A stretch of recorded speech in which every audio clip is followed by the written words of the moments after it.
This is your profanity warning. Your warning that bad words are about to be said in the following podcast. If there are children in the room, in the house, or indeed within a 5-mile radius, please send them away. This podcast is not for us. Is that good? Yeah, it was great. That was perfect. Okay. I believe in death. I believe in disease. I believe in injustice and inhumanity and torture and anger and hate. I believe in murder. I believe in pain. I believe in cruelty and infidelity.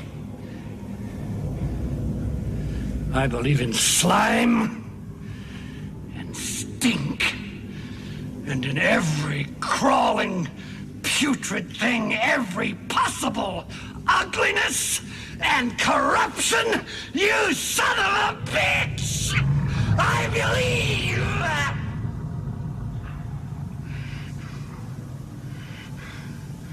In you.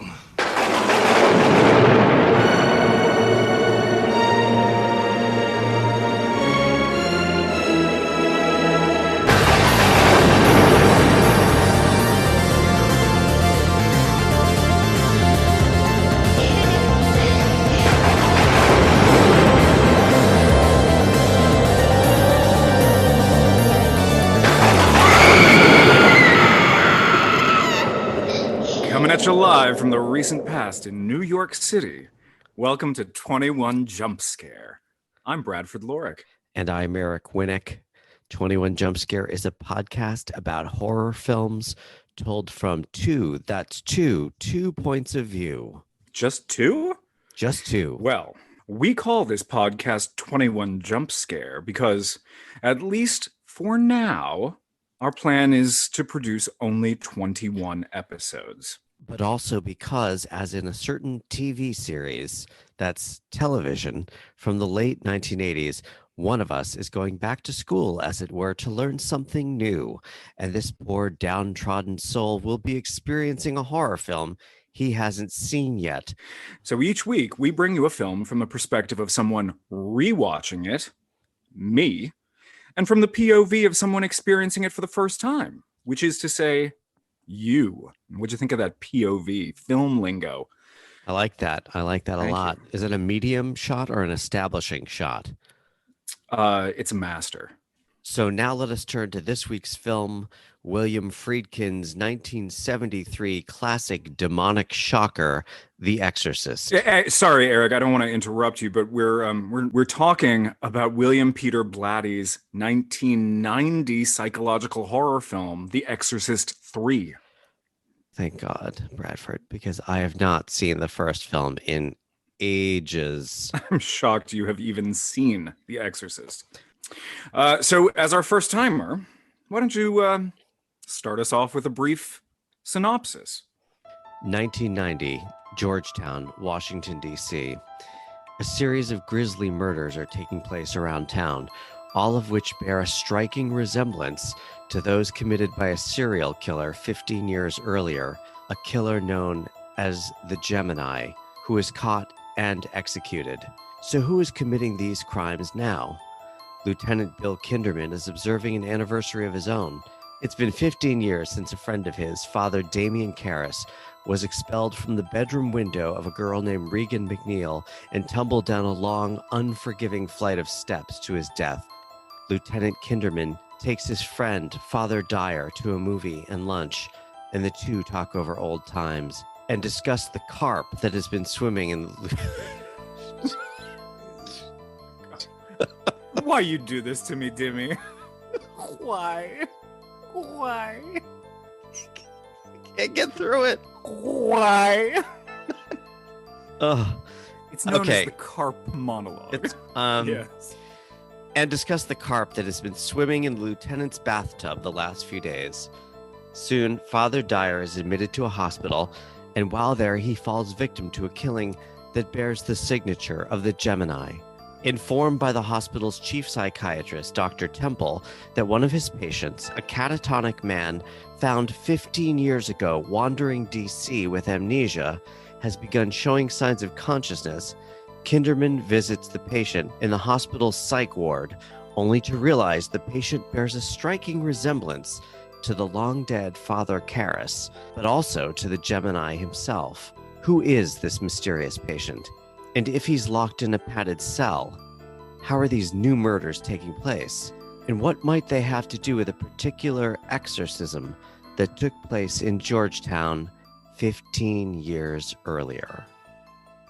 Alrighty, sir. Well done.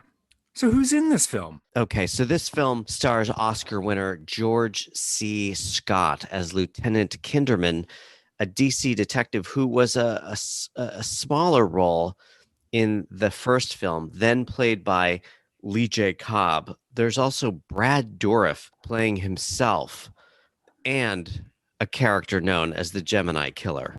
There's also the wonderful Viveca Lindfors as a mysterious character known only in the credits as Nurse X. Nancy Fish, oh, I love Nancy Fish, as the inscrutable Nurse Allerton. Ed, don't call me Ned, Flanders, as Kinderman's good buddy, Father Dyer. And my old Scranton buddy, Jason Miller, who makes a return appearance, sort of, as a character referred to as Patient X, but who may also be the late Father Damien Karras. We just don't know. The director and screenwriter of this film is William Peter Blatty, based on his book Legion. Blatty, also best known as the author and screenwriter of the original Exorcist, but not the author of The Exorcist II, The Heretic, which is another story entirely. Well, as a director, Blatty's credits were few, most notably the ninth configuration 10 years earlier. You, sir, I assume, are familiar with The Exorcist II, The Heretic, the book Legion, and the ninth configuration. And it's here that I'm going to ask you to speak in somewhat spoiler-free detail about your experience of those properties. Didn't read Legion.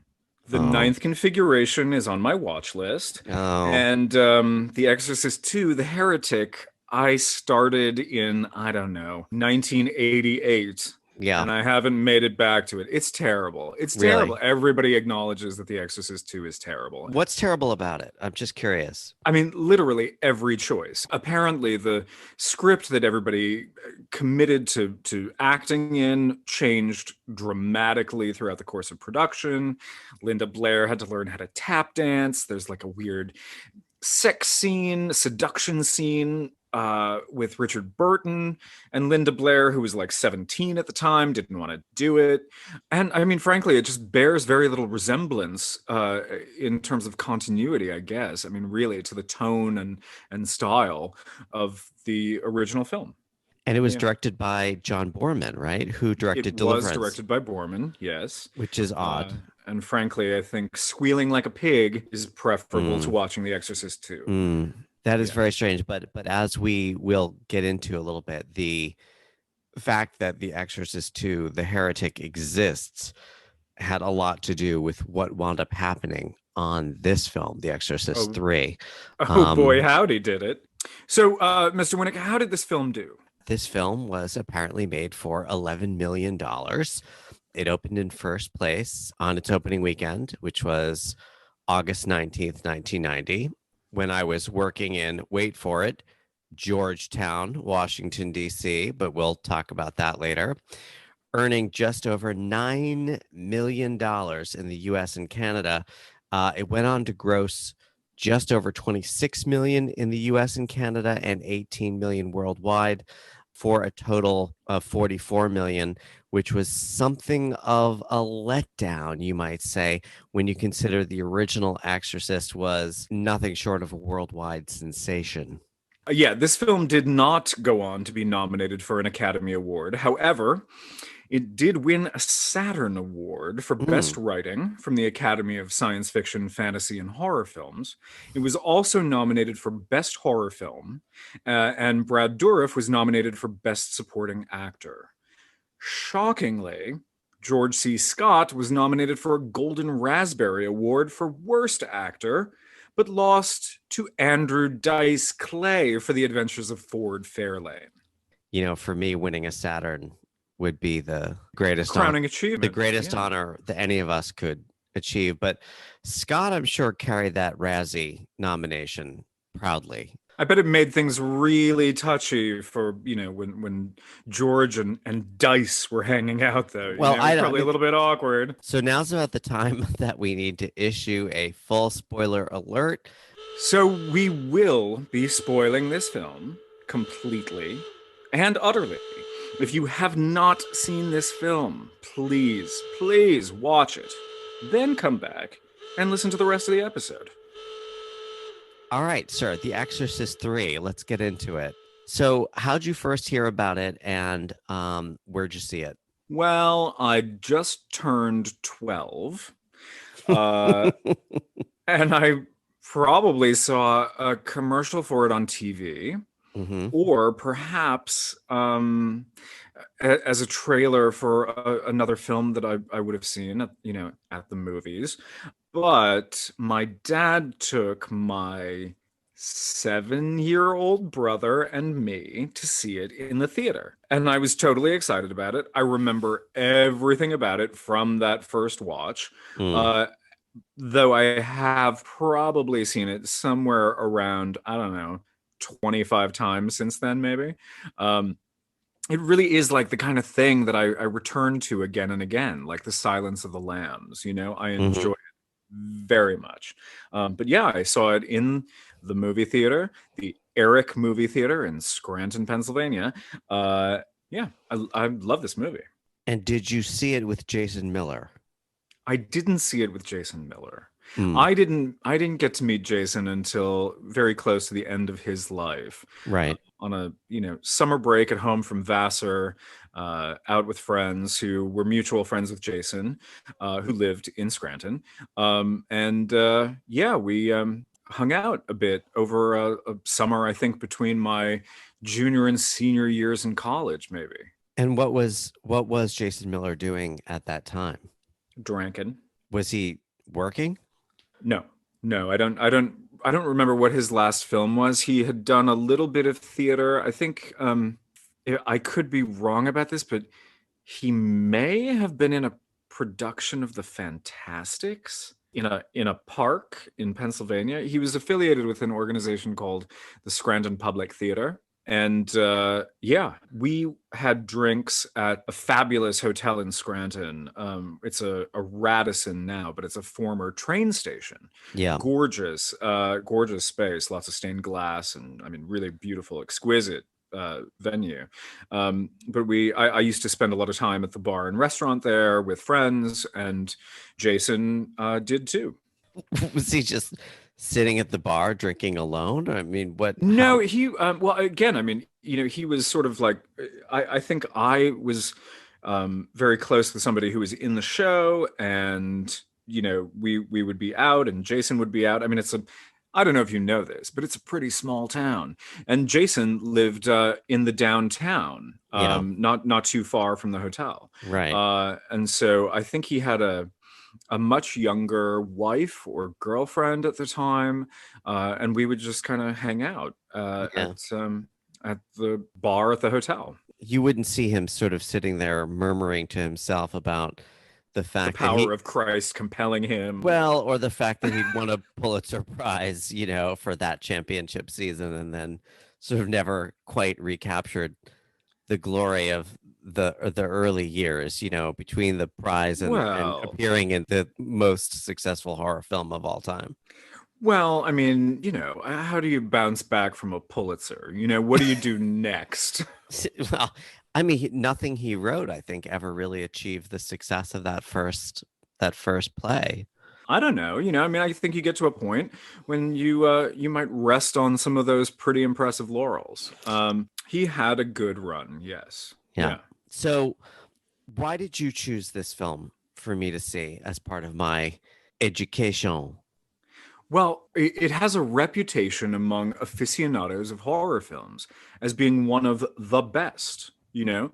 Uh, and in terms of The best ever, or like the best of like 1990? No, people love The Exorcist III, and I think Right. for good reason. I think it's an incredibly smart, literate film. I think it's well made. I think it's exceedingly well acted. I mean, Golden Raspberry Award notwithstanding, I think George C. Scott is, one of our finest actors.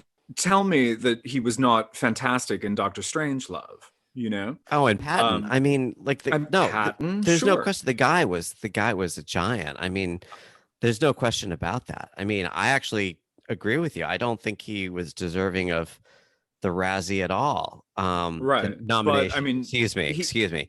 Dice, of course, earned it, but y- I'm just saying, please do not take away the honor from Andrew Dice Clay. no, I would never do such a thing. I mean, for its genre and for its time, I think there are few horror films that match this on really Right. any level. Right. And I think that it's strange and it's beautiful and it's very well written. I think the performances are terrific.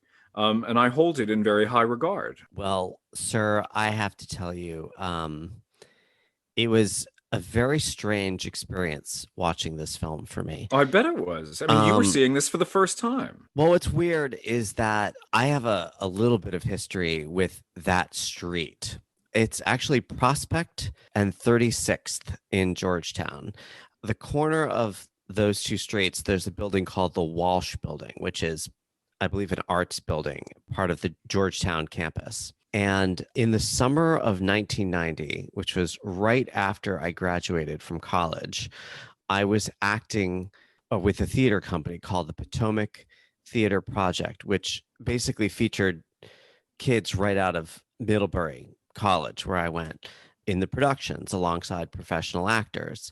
It was a great experience. I had a place, I lived on Capitol Hill, and I would get on the orange or the blue line from Eastern Market, and I would take it to Foggy Bottom, and I would walk a long way up Wisconsin to the Walsh Building to the Hall of Nations Black Box Theater, directly across the street from the 1789 restaurant, the Tombs Bar, and Wise Miller's Deli, all of which can be seen in this film.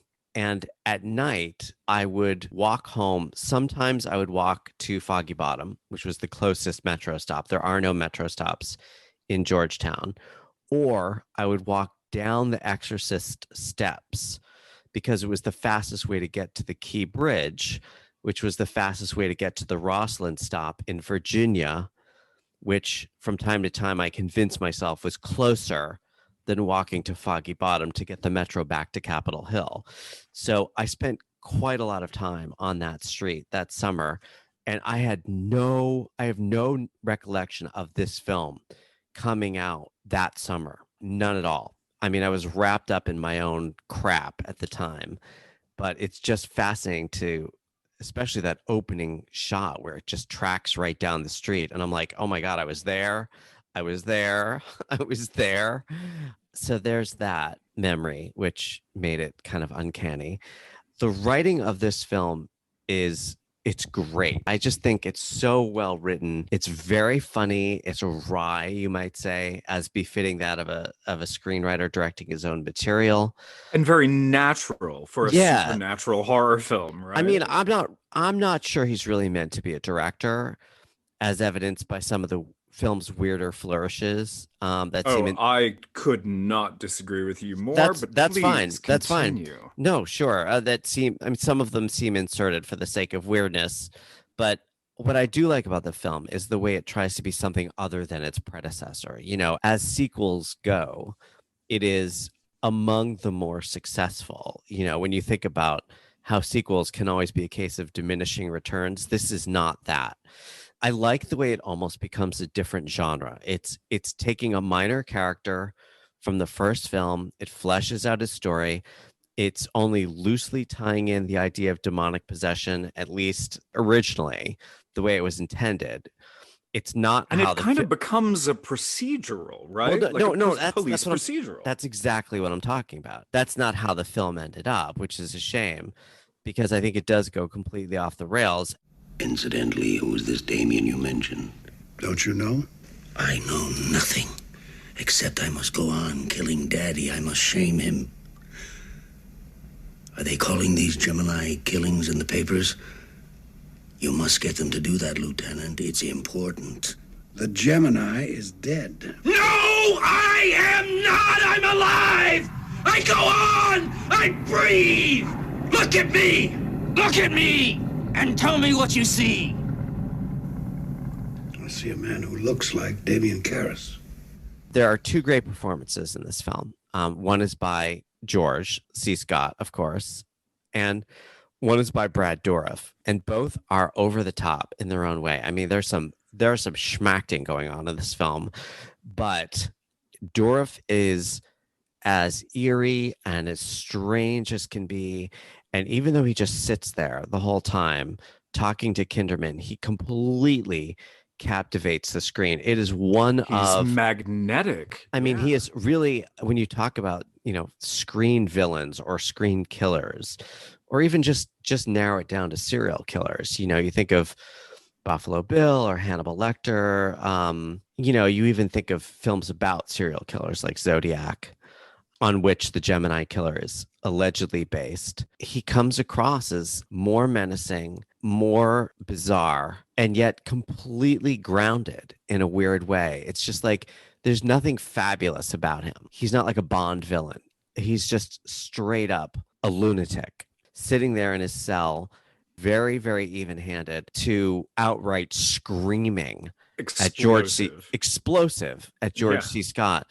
And to me, I was like, oh, this is why Brad Dourif is Brad Dourif. Like, I had seen him in other films, like Blue Velvet, which was 4 years earlier than this. But this film gives him a chance to just do something that I don't think he ever did before, and I don't think he ever did again. Well, I mean, he is sort of chewing the scenery alongside George C. Scott. He's got to match him in terms of his level. But I will also say that I think the film is filled with great idiosyncratic performances nearly across the board. Every supporting character, every bit player who has a line of dialogue in this movie, I think, is really excellent. And in fact, I even enjoy the sort of bevy of lunatics in the psych ward at the hospital, most of whom, as we should probably discuss, are very elderly women. I mean, it leads me to a big question of this film. Is the question, what's the difference between Colm Wilkinson and Nicole Williamson? No, that's not. Because I still don't know. Well, I think one was in Les Mis and one was not. No, it does seem that it's a regular hospital because, Father Dyer is admitted for some condition. There's a little boy who's admitted later in the film.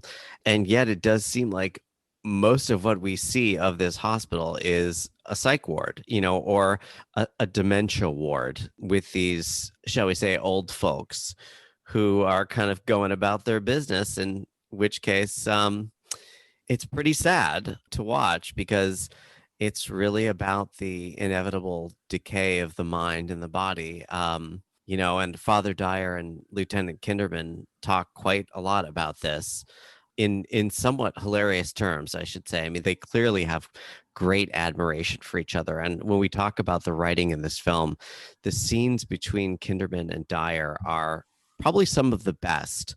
I mean, the carp scene is so good. It's so funny. My wife's mother is visiting, Father. And Tuesday night she's cooking us a carp. It's a tasty fish. I have nothing against it. But because it's supposedly filled with impurities, she buys it live. And for 3 days it's been swimming up and down in my bathtub.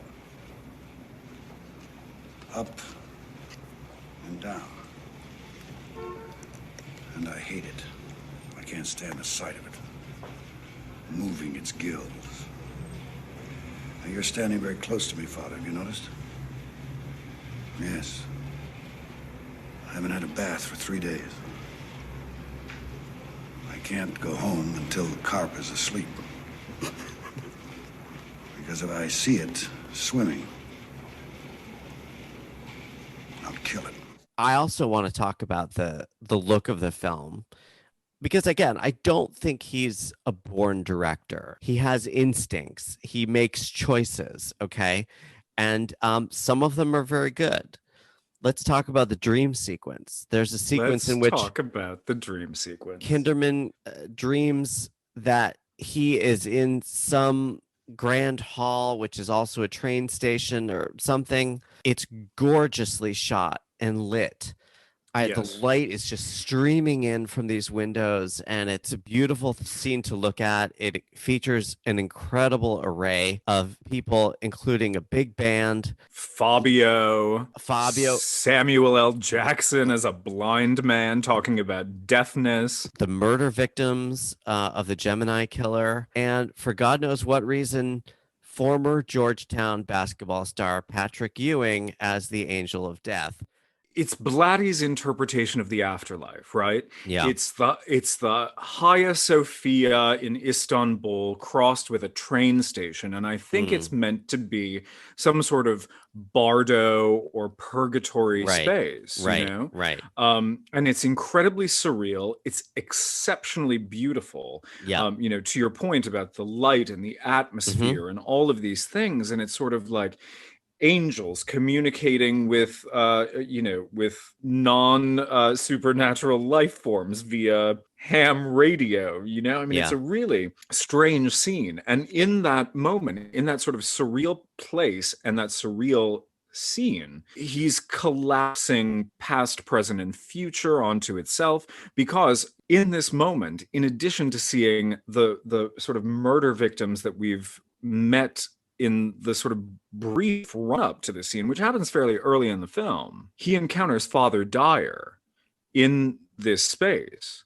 And when he wakes up from the dream, he gets the phone call that Dyer is no longer with us. Dyer has died, you know? Yeah. And so it's sort of this premonition, this kind of psychic dream, this surreal vision. But it's because of things like that and the kind of visual language and the kind of visual poetry of that scene, and also of a lot of the detail that he's showing us that really fleshes out these locations, these spaces, what it says about the characters, that I have to disagree with you and suggest that I think Blatty really does direct the hell out of this film.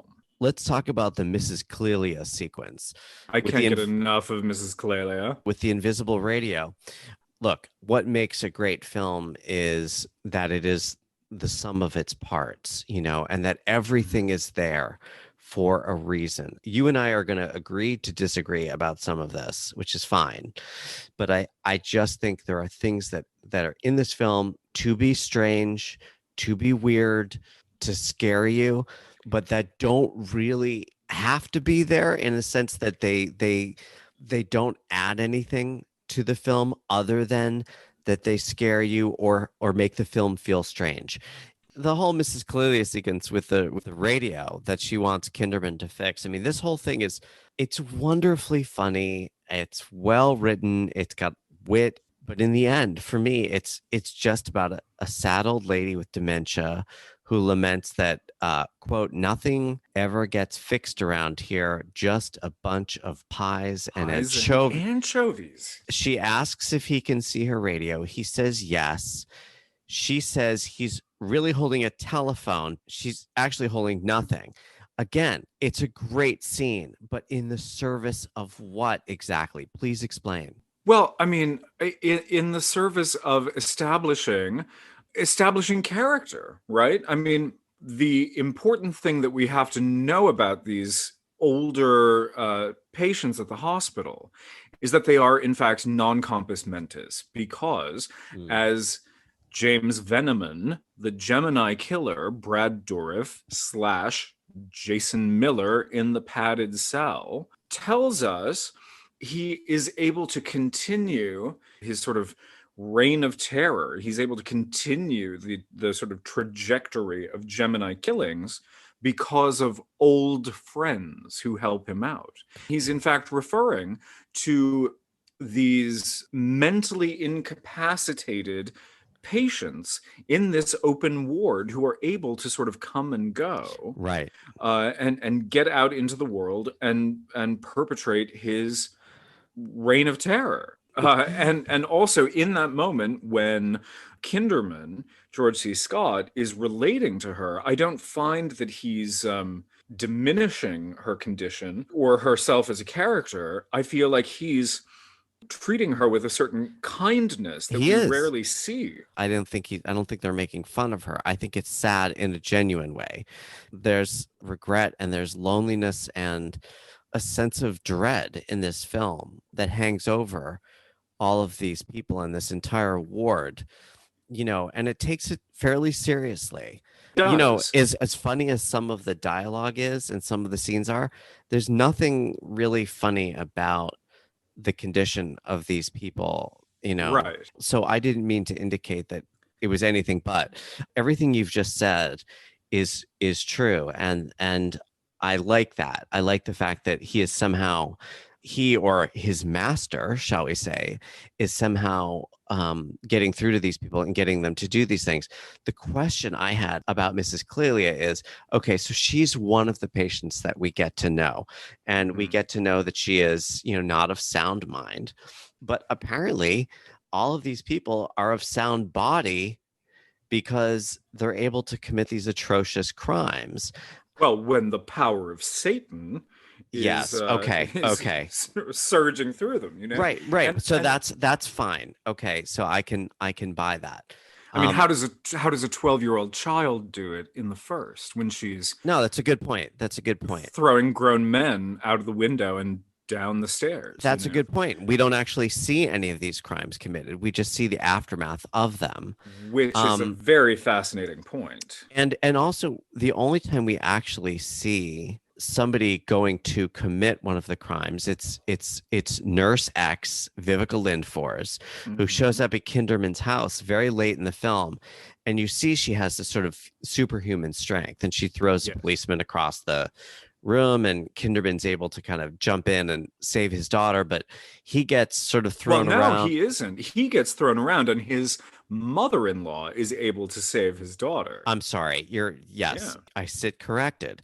But at the same time, going back to Mrs. Clelia, I wonder, for all of that wonderful dialogue and conversation, is all of that just sort of meant to say she's not of sound mind? No, I think, in fact, what I wanted to conclude that thought with is that I think, in fact, what all of Blatty's choices do in this film is unsettle us as an audience and leave us uncertain of what to expect next. Right. And the collision of all of these strange, surreal flourishes or gestures or choices that he makes really all are working to keep us slightly off balance as an audience, right? We don't know whether we're meant to laugh or feel sorry for. We don't know if we're meant to be amused or frightened. We don't know what exactly our relationship to this story is. Yeah. And I think that is part of what contributes to making it such a successful entertainment. It does throw us off. And it may just be the way you and I come at films in general, and what a big fan of David Lynch I am. And True. That there's a lot of strangeness in those films. But the thing is that none of them feel out of place, and all of them feel like they're part of a cohesive whole. They're adding up to something, even in something as strange and offbeat as Eraserhead. You had something to tell me? Please, sit down.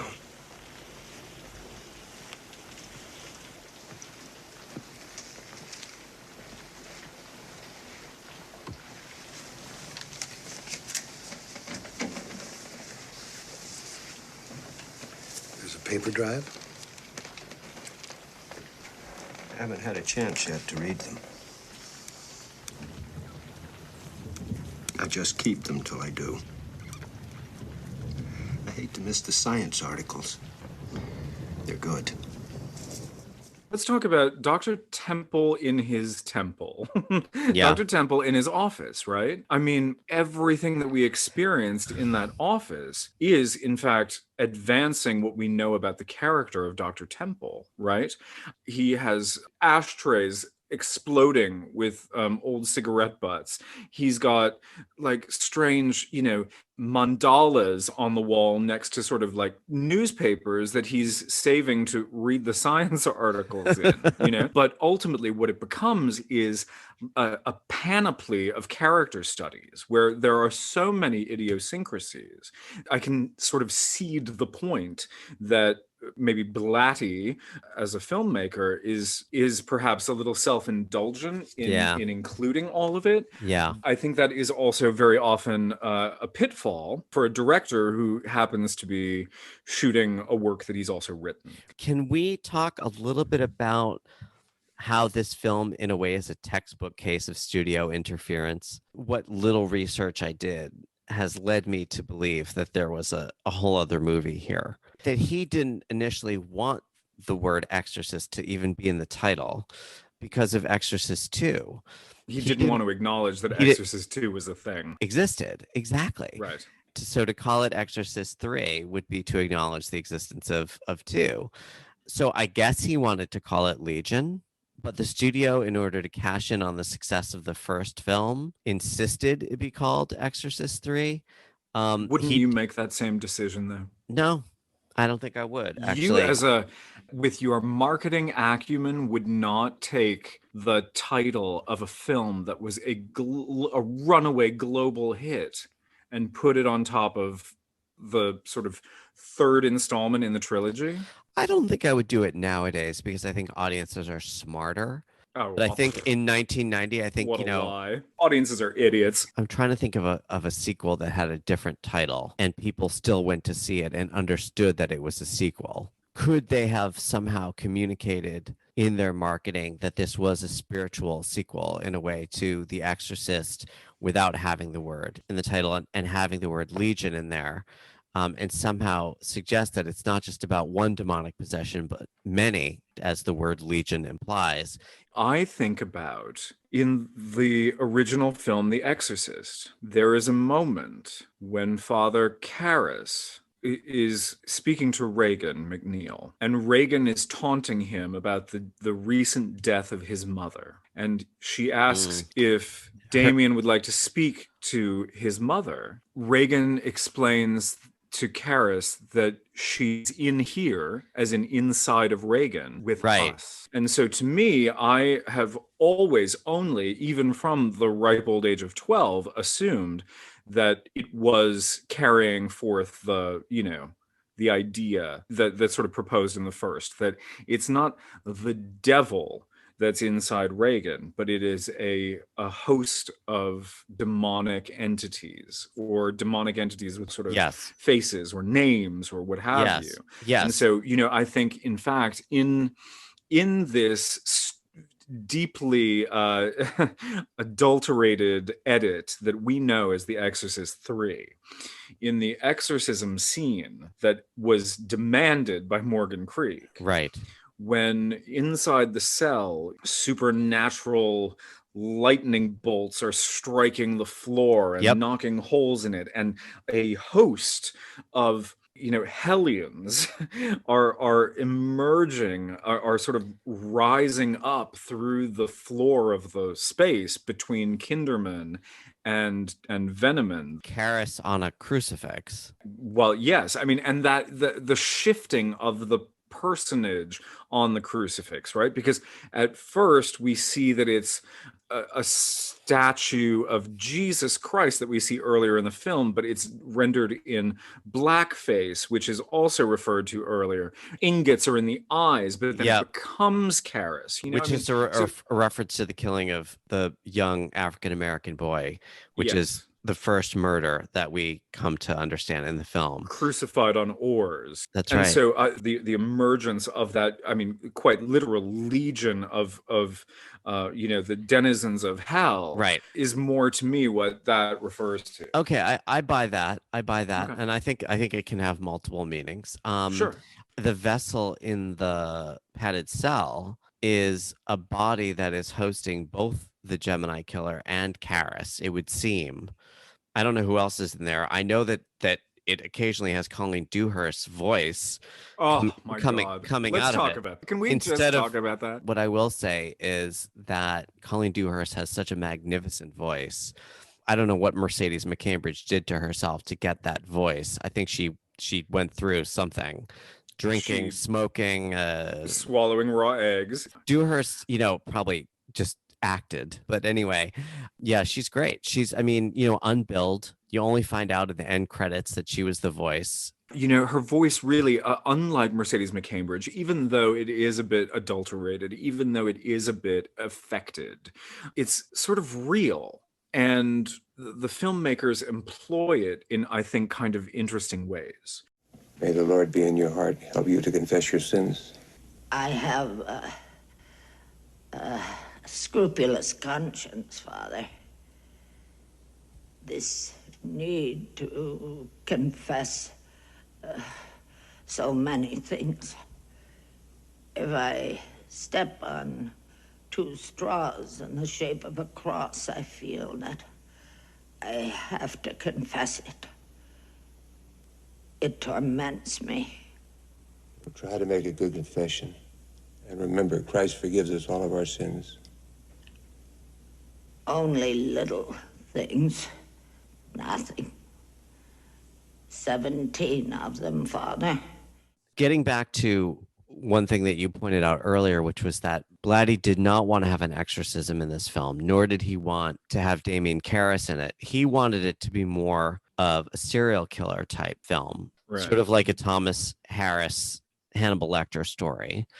But the studio forced him to put an exorcism in the film and to feature a new character played by Nicole Williamson, who performs this exorcism, all of which is non-existent in Blatty's novel and in his original version of the film. Can you talk about what else was added and how the two versions are different? Because I think it's key to understanding this film and how one vision was compromised. The reason I bring it up is because I think that Blatty's version, which eventually was put out by Scream Factory, makes for a darker but more satisfying version of the story. I think everybody kind of agrees about that, Certainly people like Mark Kermode, who worked on the draft, apparently, with Blatty. But see, now, here's the thing. I have never been able to see the version of the film called Legion. I've only ever seen Exorcist III. Yep. I've seen some deleted moments. I've seen some photography.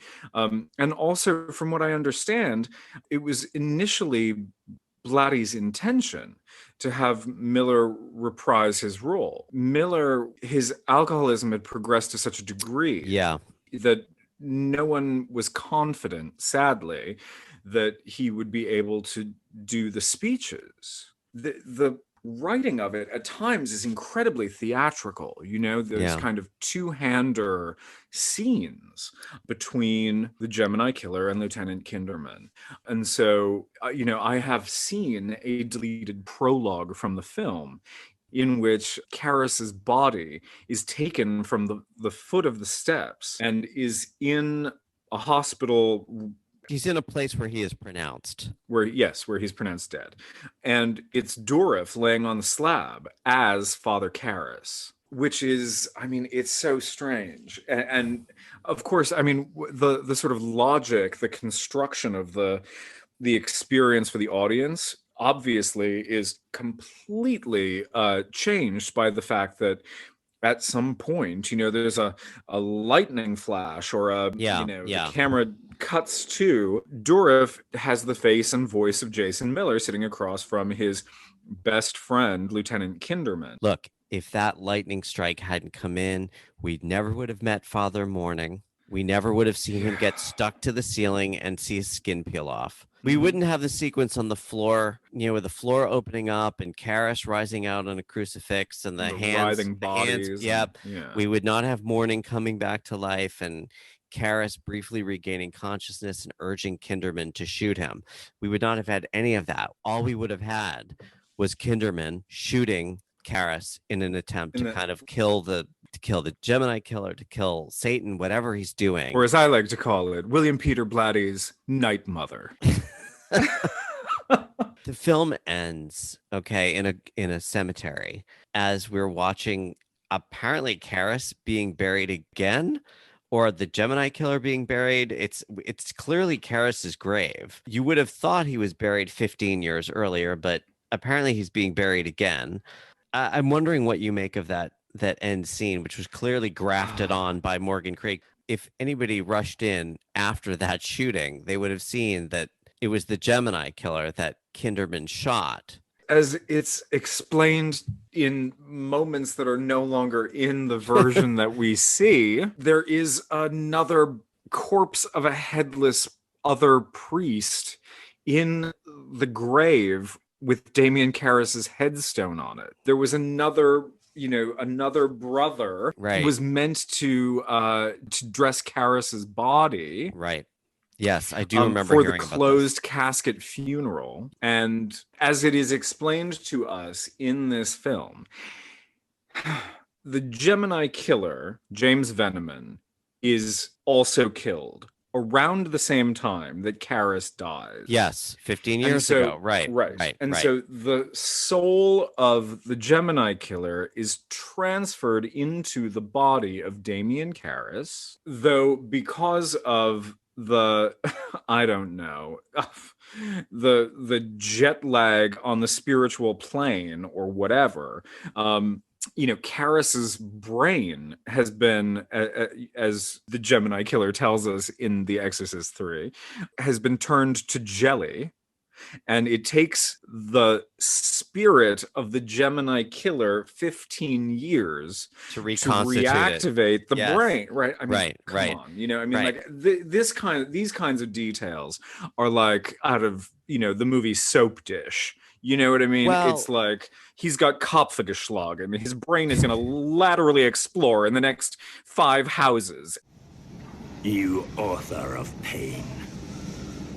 You corrupter of justice and innocence and youth. You begetter of death. Sworn enemy of all the human race.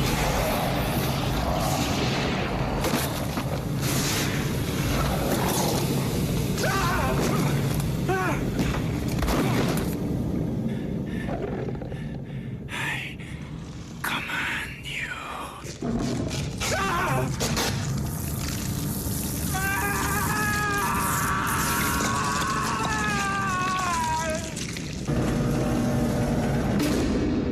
There are all of these horrific things that are happening in the world that Kinderman is aware of, right? That he is, that we see him sort of actively sort of fighting against throughout the film. By saying, I believe in you, is he saying, has he in a way kind of turned to the dark side? Or is he just saying, I believe there is evil in the world? He knows that there are all of these horrible, horrible things out there, but he also believes in his friend, Damien Karras. Right. And it's all, it is a trope in exorcism films that you need to, it truly is, that you need to speak to the person inside. You need to reach into the possessed person, the victim, and appeal to the whatever sort of last remaining shred of humanity is there in order to bring it back to the surface. That's what Kinderman does before the final exorcism by gunfire, which seems to be a pretty effective method at dispatching a demon. Just shoot the guy who's possessed and the demon goes away. And the winner is, well, the time has come. Thank you, Barbara. And now it's time for the awards segment of our show. in which we give out prizes for the scenes and characters that we think made this such a memorable film. So let's start with the most disturbing scene, the so-called Tom Six Award.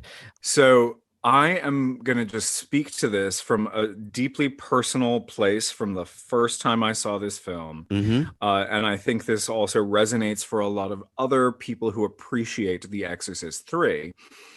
And that is the scene in the hospital late at night that sort of gives this film the appellation of having the best jump scare in sort of horror history. You know, in this scene where we find Nurse Amy Keating, played by Tracy Thorn, very importantly, her last name begins with a K because that is a linking thread for all of the victims of the Gemini Killer.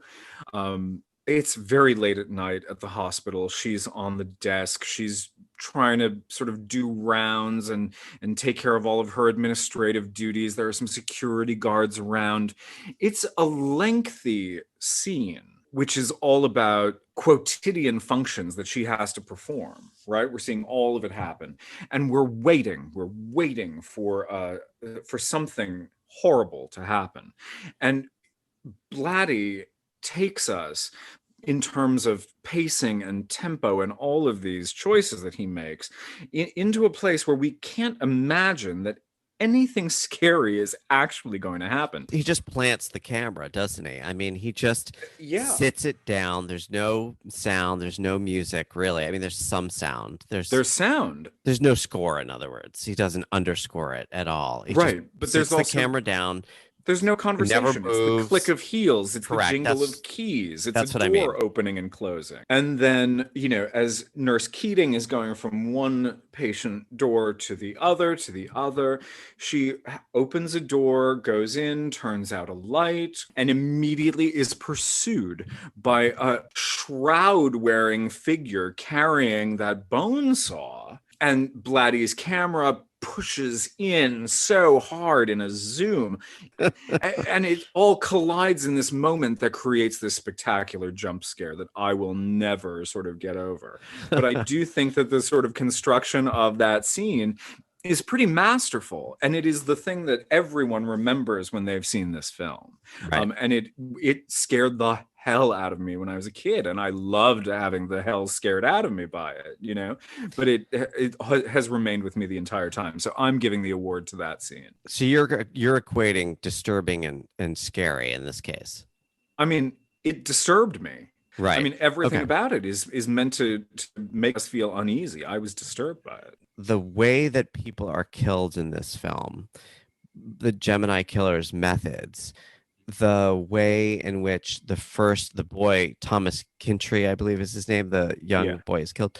I think he, as you said, is crucified on oars. There are ingots placed in his eyes. His head is decapitated and replaced by a Christ head, which is in blackface. The killing of Father Dyer, in which the blood is siphoned from his body through a 3-foot catheter into very neatly placed vials beside the bed. We don't see any of these things happening. And I think it would have been a very different film if they had actually arrive late, leave early. There's a lot of telling and not showing in this film. But even in the telling, Brad Dourif describing the way in which he killed Father Dyer with the 3-foot catheter, inserting it into the inferior or the superior vena cava. I mean, it's a matter of preference, right? It's all a matter of preference. The calm, detached way in which he describes how that murder was done. I mean, first of all, the performance itself is beyond disturbing, but that moment to me, I have to give it to Dourif's description of the death of Father Dyer. Let's go to something a little bit lighter. Let's go to most likable character. And it's pretty obvious to me that the character who wins that award for me is, of course, Lieutenant Kinderman. As nutty as George C. Scott is, and he is a nut. He is anger incarnate. He is. And he goes from very funny and wry and dry and, low key to completely a, hunk of burning rage in this film. I loved everything about him. I loved the way he sat and listened to Veneman. I love the way he had he cared about Mrs. Clelia. I love the interaction even between him and Nurse Allerton when she was wrapping up his hand after he punched out the Gemini Killer. There's just something that's so eminently likable about that character.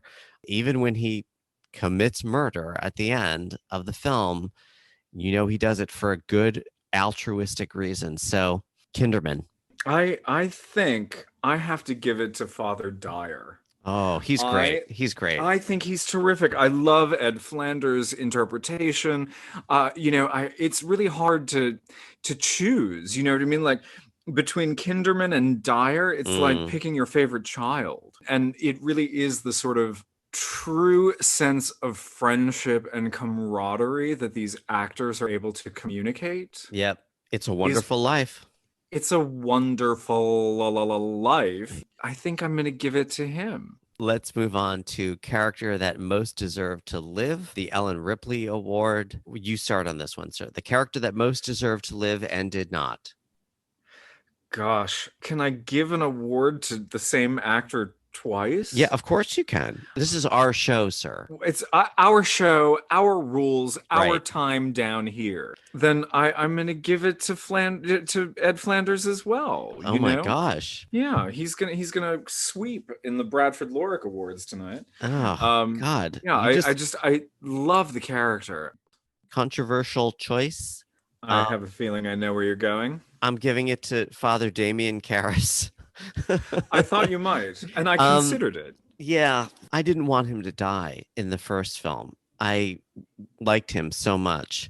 But are you giving it to him for the first film? No. Or are you giving it to him for this film? No, I'm giving it to him for this film because in a way, it's a mercy killing in the end, and it's a mercy killing. It's like a euthanizing, and he briefly sort of gains consciousness for a moment at the end in that chaotic scene, and he just I think it's Father Morning who says, Karras, you're free or something, and Kinderman takes advantage of that moment and just blows him away. And I think it's what Karras wanted. I think he recognized that he had to go and it was time. And for all that Jason Miller might have been going through at this time, and whatever probably wasn't his voice they used for his character, poor guy. He dies at the end of the first film.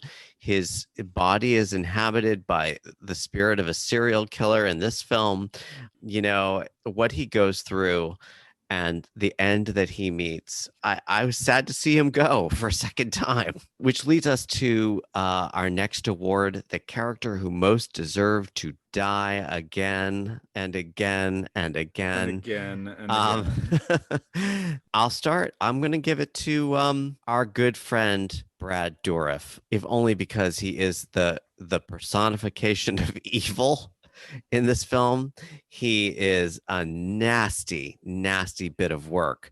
I thought about giving it to Nurse Allerton because she is also a nasty piece of work. Nasty piece of work, yes. But no, a self-described bitch. You, sir, I'm assuming are going to give this one to Father Dyer as well? I'm going to give this to Dr. Temple because I felt like he was the embodiment of weakness. That's a good one. He allows himself to be manipulated by Veneman, and he obviously is just kind of fucked up in about 100 different ways. Yeah. And he reminds me, not for nothing, of my own psychiatrist. So I mean, in an office just crammed with things, how do you talk to somebody like that about your problems when theirs are so obviously on display? And Dr. Temple offs himself, does he not? Well, I mean, there's a syringe, but syringes are used by other characters throughout the film to administer this succinylcholine.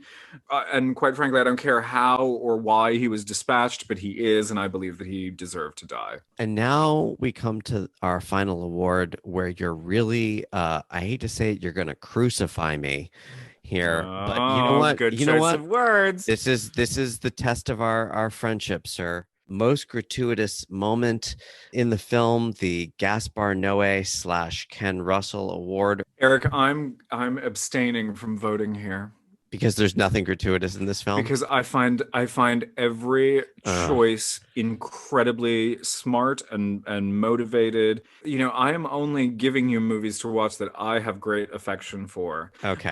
And I don't think that there is an unearned moment in it. Okay. So I don't find anything gratuitous about All it. right, you're gonna pass. It is a horror movie, of course. You're gonna pass on this one. I'm abstaining. So there's a tie for me for most gratuitous moment. The first gratuitous moment is the scene in which Kinderman is leaving the day room with all of the old folks, and we suddenly see Mrs. Clelia on the ceiling. I don't know what she was doing up there. Doesn't do anything for me. I mean, other than creep me out. And I guess, as you would say, you know, there's reason alone for that. I mean, it's meant to disturb you and throw you off.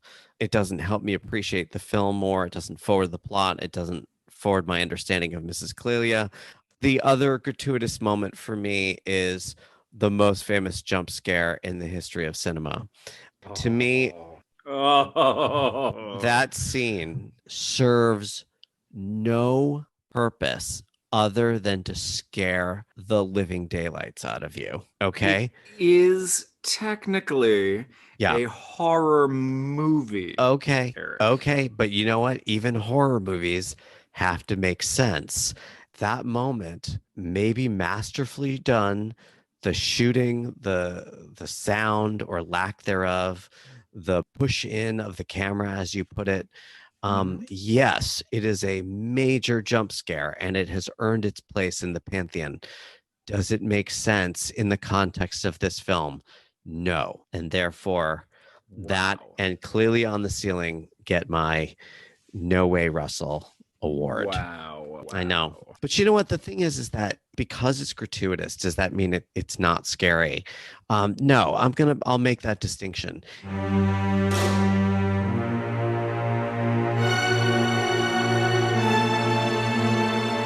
If you listeners enjoyed this podcast, why don't you give us a rating on iTunes? Tell your friends. Have a listening party. Bring some snacks.